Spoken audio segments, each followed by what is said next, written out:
سنو، حضرت علی نے بدر میں جنگ لڑی، احد میں حضرت علی ہیرو رہے، حنین میں حضرت علی نے جنگ لڑی، خندق کا موقع آیا، مرحب مقابلے میں آیا، مرحب۔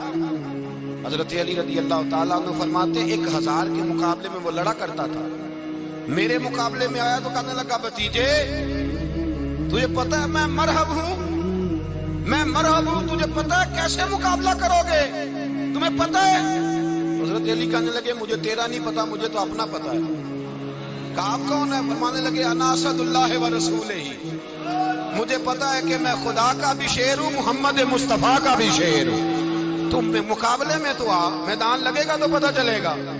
جب میدان لگا تو حضرت علی نے ایک ضرب لگائی تلوار، زیادہ نہیں، ایک ضرب لگائی، ایک ضرب لگائی تو کہتے ہیں اس کا سر بھی کاٹا، گردن بھی کاٹی، وجود بھی کاٹا، اور اتنی زور سے تلوار ماری کہ اس کے گھوڑے کے بھی 2 ٹکڑے ہو گئے۔ حضور نے کیا فرمایا؟ فرمایا ضربۃ علی فی یوم الخندق افضل من عبادت الثقلین۔ نبی پاک نے فرمایا علی کی تلوار کا ایک وار خندق کے میدان میں، ایک وار علی کی تلوار کا، فرمایا 2 جہاں میں اگر سارے لوگ نفل عبادتیں کرے تو علی کو اللہ پھر بھی زیادہ درجہ عطا فرمائے گا۔ ساری دنیا کی عبادتوں سے زیادہ درجہ لے گئے، ایک تلوار چلا، ایک تلوار چلا۔ اور جب خیبر کا دن آیا، کئی دفعہ صحابہ کہے فتح نہیں ہوئی، میرے رسول نے فرمایا سویرے میں جھنڈا دوں گا اور جس کو دوں گا اسے اللہ فتح دے گا۔ حضرت سیدنا ابو ہریرہ کہتے ہیں میں نے کان میں پوچھا، میں نے کہا حضور وہ کون ہے جس کو آپ جھنڈا دیں گے؟ چلے مجھے کان میں بتا دیں وہ کون ہے۔ تو حضور نے فرمایا اس کا تعارف یہ ہے کہ وہ خدا سے بھی پیار کرتا ہے، محمد مصطفیٰ سے بھی پیار کرتا ہے۔ حضور کوئی ایک تعارف اور، تو حضور نے فرمایا خدا رسول بھی اس سے بڑا پیار کرتا ہے۔ حضرت علی صحابہ کہتے ہیں سارے منتظر رہے، حضرت عمر کہتے ہیں میں سویا ہی نہیں ساری رات کہ میرے ہاتھ جھنڈا آنے والا، سویرے مجھے ملے گی فتح کی نوید اور خوشخبری۔ فرماتے ہیں میں سویا ہی نہیں۔ تو حضرت علی سے پوچھا آپ کدھر تھے؟ جناب علی شیر خدا رضی اللہ تعالیٰ عنہ فرماتے ہیں میں تو اپنے کمرے میں سو رہا تھا، میری تو آنکھوں میں تکلیف تھی، میں سویا ہوا تھا، پتہ کیا بنا، کوئی آیا لے کے چلا گیا، کوئی عمر بھر بھی نہ پا سکا، میرے مولا تجھ سے گلا نہیں، یہ تو اپنا اپنا نصیب ہے۔ حضور سید عالم صلی اللہ علیہ وسلم نے فرمایا این علی ابن ابی طالب، علی ابن ابی طالب کو بلاؤ۔ حضرت علی رضی اللہ تعالیٰ عنہ آئے تو آنکھوں کے اوپر ہاتھ رکھے ہوئے کہ یا رسول اللہ میری آنکھوں میں درد ہے، فرمایا ہاتھ پیچھے کر، اللہ نے تیرے ہاتھ میں فتح لکھ دی ہے، پیچھے کر ہاتھ۔ حضرت علی کہتے ہیں حضور نے لعاب دہن لگایا میری آنکھوں پہ، مجھے پہلے سے بھی زیادہ بہتر نظر آنا شروع ہو گیا۔ حضرت علی شیر خدا ایک ہاتھ میں تلوار، ایک ہاتھ 40 گز اونچا تھا خیبر کا دروازہ اور 40 گز چوڑا تھا۔ حضرت علی شیر خدا کہتے ہیں میں اللہ اکبر کے نعرے لگاتا میدان میں گیا، اللہ اکبر کے نعرے۔ میں رسول اللہ کا بھیجا گیا تو میں شان سے گیا کہ میں نے سیدھے ہاتھ میں تلوار تھی، الٹے ہاتھ سے پکڑ کے میں نے 2-3 دفعہ دروازے کو ہلایا اور اللہ اکبر کہہ کہ جب میں نے پھینکا تو 40 گز دور جا کے گرا، 40۔ حضرت علی نے نا کوفے میں دعوت کی لوگوں کی، جب آپ امیر المومنین تھے دعوت کی، سب لوگ آئے، ایک نوجوان آیا جس نے شورا سنا تھا پر حضرت علی کو دیکھا نہیں تھا، اور حضور نے فرمایا نظر الی وجہ علی عبادہ، میرے علی کا چہرہ دیکھنا بھی عبادت ہے۔ تو ایک صحابی نے کہا حضور جو نہ دیکھ سکے، فرمایا ذکر علی عبادہ، ان کے لیے علی کا ذکر کرنا عبادت ہے، علی کا تذکرہ کرنا بھی ان کے لیے عبادت ہے۔ حضرت علی کو دیکھا نہیں تھا، جوان کہتا جب میں آیا نا میں نے لوگوں سے پوچھا وہ بوڑھے مولا علی کدھر ہے جنہوں نے خیبر کا دروازہ توڑا تھا، بڑی شہرت ہے، کدھر ہے؟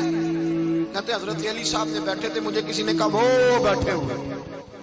میں گیا تو حضرت علی اخروٹ کھا رہے تھے، تو پورا زور لگا رہے ہیں تو اخروٹ کوئی نہیں ٹوٹتا، پورا زور 2-3 دفعہ، کبھی اس دانت میں کبھی اس دانت میں، ٹوٹتا ہی نہیں۔ کہتے میں ہنسنے لگا تو حضرت علی نے مجھے پاس بلایا، کہا بیٹے ادھر آ۔ تو میں گیا تو کہنے لگے کیا سوچ رہا ہے؟ کہتے میں ڈر گیا، میں نے کہا حضور کچھ بھی نہیں۔ لیکن نہیں جو سوچ رہا تھا تو بتا۔ میں نے کہا نہیں کچھ نہیں۔ اور ماننے لگے میں بتاؤں تو کیا سوچ رہا تھا؟ بتاؤں کہ حضور بتائیے۔ آپ فرمانے لگے تو سوچ رہا تھا بابے سے اخروٹ تو ٹوٹتا نہیں، خیبر کیسے توڑ دیا تھا؟ تو سوچ رہا تھا کہ اس سے اخروٹ تو ٹوٹتا نہیں تو خیبر کیسے توڑا تھا؟ فرماتے ہیں میں نے کہا میں یہی سوچ رہا تھا، جب عرض کیا نا فرماتے ہیں شیر خدا کا رنگ ہی بدل گیا. پہلے مسکرا رہے تھے پھر انداز بدل گیا. انہوں نے اپنے منہ سے وہ جو اخروٹ لگا تھا جھاڑا, ہاتھ منہ جھاڑے, امامہ سیدھا کیا اور فرماتے ہیں شیر خدا بن کے بیٹھ گئے. کہنے لگے بیٹے اخروٹ کو چھوڑ, کوئی خیبر آ تو لا, میں ابھی بھی توڑنے کو تیار ہوں. خیبر کوئی ہے تو لا, میں ابھی بھی توڑنے کو. دیواریں ہلتی رہتی ہیں اور در کانپ جاتا ہے. علی کا نام سن کے اب بھی خیبر کانپ جاتا ہے. تو میں تو اس کو چھوڑ اخروٹ کو تو لا. کہتے ہیں میں نے کیفیت دیکھی تو حضرت علی کا تو رنگ ہی بدل گیا. میں نے کہا واقعہ یہ توڑ ڈالیں گے, یہ خیبر آج بھی یہ توڑ ڈالیں گے. کیفیت ہی بدل گئی. فرماتے ہیں شیر خدا مسکرائے, آنے لگے بیٹا ڈرنا, مسئلہ سمجھ. کہا حضور کیا ہے؟ آپ فرمانے لگے اخروٹ میں جسم کی قوت سے توڑ رہا ہوں اور خیبر میں نے اپنے ایمان کی قوت سے توڑا تھا. میرے ایمان میں آج بھی بڑی قوت ہے. آج بھی اگر کفر للکارے گا, آج بھی اگر دین کا دشمن للکارے گا, علی کا جذبہ جہاد آج بھی بڑا جوان ہے. غیرت ایمانی آج بھی بڑی, دین کے ساتھ وفا کا رشتہ آج بھی بڑا میرا جوان ہے. تو بتا کوئی خیبر توڑنا ہے تو حضرت علی شیر خدا, ہر جگہ قربانی حضرت علی کی. جب مدینے میں نا حضور نے سب کو انصار اور مہاجرین کو بھائی بھائی بنا دیا تو حضرت علی چپ کر کے کھڑے ہیں. حضور نے فرمایا کیا سوچ رہے ہو؟ کہا حضور مجھے بھی تو کسی کا بھائی بنائے نا. حضور نے فرمایا انت اخی فی الدنیا والآخرہ, تو دنیا میں بھی میرا بھائی ہے, آخرت میں بھی میرا بھائی ہے. امام راضی نے لکھی ہے ایک بات, بڑی عجیب بات لکھی. امام راضی کہتے ہیں زمین پہ نبی پاک نے حضرت علی کو بھائی بنایا تھا تو آسمانوں پہ جبریل امین نے حضرت میکائیل کو بھائی بنا لیا. تو رب کریم نے پوچھا کیوں بھائی بن گئے ہو؟ کہا تیرے محبوب کا جلوہ دیکھ کے بن گئے. اس رات نبی پاک صلی اللہ علیہ وسلم ہجرت کر کے آئے نا, ایک کو حضور نے ساتھ لے لیا, امیر المومنین حضرت ابو بکر صدیق. ابو بکر دا پہلا نمبر کس کا ہے؟ دوسرا, تیسرا, چوتھا. یہ سبق بچوں کو یاد کرائیں. اب ہمارے لوگ مسئلے بھی قوالوں سے پوچھنے لگ گئے, فتویٰ بھی قوال کا چلتا ہے, اللہ خیر کرے. حضرت ابو بکر صدیق کو حضور نے ساتھ لے لیا ہجرت کی رات, اور مولا علی شیر خدا کو بستر پہ سلایا. رستے میں بھی بڑا خطرہ تھا پر بستر پہ اس سے زیادہ خطرہ تھا, اس لیے کہ جب چادر میں لپٹا ہوا کوئی شخص ہے تو کسی کو کیا پتا کون ہے. اگر آ کے وہ پردہ نہ ہٹاتے, ایسے ہی قتل کر دیتے تو کیا پرسانے حال ہوتا, کچھ بھی نہ ہوتا. امام راضی کہتے ہیں رب کریم نے فرمایا جبرائیل میکائیل تم دونوں کہتے تھے ہم بھی بھائی بھائی بن گئے, بتاؤ تم میں سے کوئی ایک دوسرے پہ جان قربان کرے گا جان؟ فرشتے خاموش ہو گئے. تو رب نے فرمایا اب نیچے ذرا جلوے تو دیکھو, علی میرے رسول پہ جان قربان کر رہا ہے. جاؤ دیکھو نا جا کے جلوے, تم تو بھائی بھائی بنے تھے.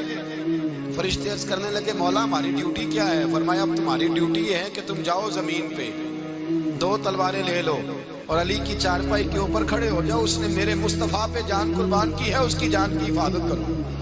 وہاں کھڑے ہو جاؤ. فرشتے بھی کرتے ہیں تعظیم میری, فدا ہو کہ ان پر یہ عزت ملی ہے.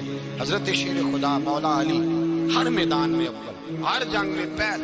السابقون السابقون اولئک المقربون. اللہ فرماتا ہے سبقت لینے والے سبقت لے گئے, آگے گزرنے والے آگے گزر گئے, اور یہی لوگ ہیں جنہیں رب کا قرب نصیب ہوا. حضرت علی نے مکان نہیں بنایا ساری زندگی, مکان نہیں بنایا, کوئی کاروبار نہیں کیا ساری زندگی. اب اس پہلو پہ بھی ذرا غور کریں. حضرت علی رضی اللہ تعالیٰ عنہ نے کوئی بینک بیلنس نہیں بنایا. صحابہ کرام علیہم رضوان فرماتے ہیں بڑے بڑے رشتے آئے سیدہ فاطمہ کے, بڑے بڑے امیر کبیر لوگوں. حضور نے فرمایا میں رب کے فیصلے کا انتظار کر رہا ہوں. ایک دن تینوں یار ان لوگوں کا خلوص دیکھے مولا علی کے ساتھ, حضرت ابو بکر, حضرت عمر, حضرت عثمان. حضرت علی ایک یہودی کے باغ میں مزدوری کر رہے تھے تو وہاں گئے اور جا کے کہا علی تو حضور سے سیدہ فاطمہ کا رشتہ کیوں نہیں طلب کرتا؟ تو حضرت علی کہنے لگے بھائیو نہ مکان ہے نہ گھر ہے نہ کچھ ہے, رشتہ کیسے مانگ لوں؟ کہا تو جا تو صحیح, ہمیں تو لگتا ہے رسول پاک تیرا انتظار کر رہے ہیں. مولا علی شیر خدا کہتے ہیں میں گیا اور جب میں حضور کی بارگاہ میں گیا تو انہوں نے مجھے یار تھے نا, تیار کر کے بھیجا, مجھے لفظ بھی سکھائے کیا کہنے. لیکن جب میں وہاں پہنچا نا تو میرے اندر طاقت ہی ختم ہو گئی بولنے کی. سلام لے کے تو حضور کے پاس بیٹھ گیا. حضور نے فرمایا علی کیسے آئے ہو؟ تو میں خاموش. پھر پوچھا کیسے آئے ہو؟ میں خاموش. پھر پوچھا کیسے آئے ہو؟ میں خاموش. کہتے دلوں کا حال جاننے والے رسول نے فرمایا علی فاطمہ کے لیے آئے ہو؟ فاطمہ کے لیے آئے ہو؟ تو حضرت علی کہتے ہیں میرا جواب بڑا نرالا ہے. میں نے کہا حضور وہ تینوں میرے پاس باغ میں گئے تھے, وہ تینوں گئے تھے, مجھے انہوں نے بھیجا ہے. کہتے ہیں رسول پاک مسکرا دیے, فرمایا علی انہوں نے نہیں تجھے بھیجا, رب کریم نے فاطمہ کا تیرے ساتھ نکاح کر دیا ہے, تیرے لیے فیصلہ ہو گیا ہے فاطمہ کا, تیرے حق میں فیصلہ ہو گیا. حضرت علی سیدہ فاطمہ کو بیاہ کے لے گئے تو حضرت زید بن حارثہ کے مکان میں, کوئی مکان نہیں. وہ بھائی تو دولت دیکھ کے بیٹی کی شادی کرتا ہے, سرمایہ دیکھ کے پھر دعا کراتا ہے, دعا کرے اللہ میرے داماد کو ہدایت دے دے. میرے رسول نے بیٹی کی شادی کی تقوی دیکھ, پرہیزگاری دیکھ, دینداری دیکھ, اس شخص کو بیٹی دی جو السابقون السابقون کے درجے میں شامل, جو ان الذین آمنوا وعملوا الصالحات اولئک هم خیر البریہ کے درجے میں شامل, ان کو اپنی بیٹی دی. حضرت علی شیر خدا رضی اللہ تعالیٰ عنہ فرماتے ہیں کہ سیدہ فاطمہ الزہرا کو میں بیاہ کے لایا, سارے گھر کے کام حضرت فاطمہ نے کیے. میں مزدوری کرتا 2 گھنٹہ یا 1.5 گھنٹہ, زور سے اثر کے درمیان کام کرتے. 2 کلو کھجوریں ملی تو مولا علی نے اٹھا کے اپنی کمر پہ رکھی. باغ کا مالک کہنے لگا علی تھوڑا کام اور کر لو. فرمایا 2 کلو ہو گئی بڑی ہیں, 1 کلو میرے بچے کھائیں گے, 1 کلو مدینے کے غریب بچے کھائیں گے. تو کہا علی کل کیا کرو گے؟ فرمایا کل جو رب زندگی دے گا وہ روزی بھی دے گا. تو بندہ مشورہ دینے لگا. مشورہ بھی ہوتا ہے نا قریب سے, مشوروں والے بھی بڑی خرابی کرتے ہیں اللہ ماشاءاللہ. کہا علی جائز پیسے تو اکٹھے کر لینے چاہیے, کیا حرج ہے, جائز اکٹھے کر لیں. تو شیر خدا نے ایک جملہ کہا پر شیروں جیسا کہہ دیا. حضرت علی فرمانے لگے مال حرام ہو تو عذاب ہوتا ہے, حلال ہو تو حساب ہوتا ہے. لہذا نہ میں عذاب والا کام کرتا ہوں نہ حساب والا کام کرتا ہوں, میں اکٹھے ہی نہیں کرتا. نہ بندہ حساب کے چکر میں پڑے نہ عذاب کے چکر میں پڑے, میں اس رستے جاتا ہی نہیں. مولا کائنات شیر خدا. اور بھائی حضرت سیدنا ابو ہریرہ رضی اللہ تعالیٰ تو فرماتے ہیں میں جب اس بات کو یاد کرتا ہوں تو آج بھی رو پڑتا ہوں. کون سی بات؟ فرمانے لگے میں کوفے کے بازار سے گزر رہا تھا تو مولا علی شیر خدا کوفے کے چوک میں کھڑے تھے اور ہاتھ میں زرہ پکڑی ہوئی تھی, وہ والی زرہ جو بدر میں بھی ان کے پاس تھی, وہ والی زرہ جو احد, حنین, خندق اور خیبر میں بھی ان کے پاس تھی. زرہ پکڑی حضرت علی نے اور شیر خدا کہہ رہے ہوں بھائیوں میری زرہ خرید لو. میری زرہ, امیر المومنین ہے اس وقت, امیر وقت ہے, بادشاہ ہے کوفے کے بازار میں, او بھائی میری زرہ خرید لو. یہ بڑی نسبت والی ہے, بدر احد حنین میں میرے ساتھ رہی. اور شیر خدا